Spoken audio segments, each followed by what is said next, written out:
is a chicken and an egg quality that we have to help determine, and it's one of the $64 million questions. Are depressed people more likely to want to numb their depression, or do you become depressed by virtue of being on numbing chemicals?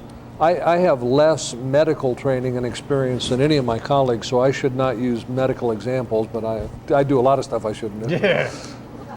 I would use an emergency room example, and I've never certainly spent a lot of time in ERs, and these folks have, but you got to stop the bleeding. If somebody's wheeled into the emergency room hemorrhaging, the hemorrhage kind of takes precedent. I don't really care if their leg is broken or if their ankle is sprained. Frequently with our population, the bleeding is the active addiction.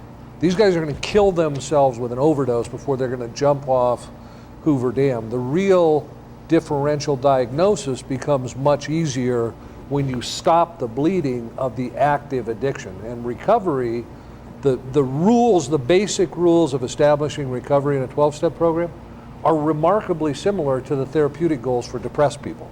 You focus on what you're responsible for, you spend more activity time with others, you connect to a larger group of people.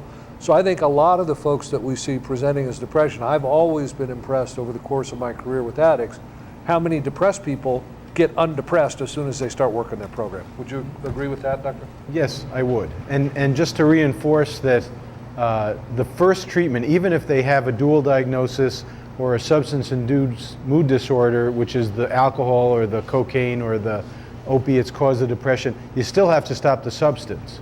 Even if they have a major depression, you don't have a chance of making the major depression well if you don't stop drinking or stop using substances. So we're in, our business is very compatible with this.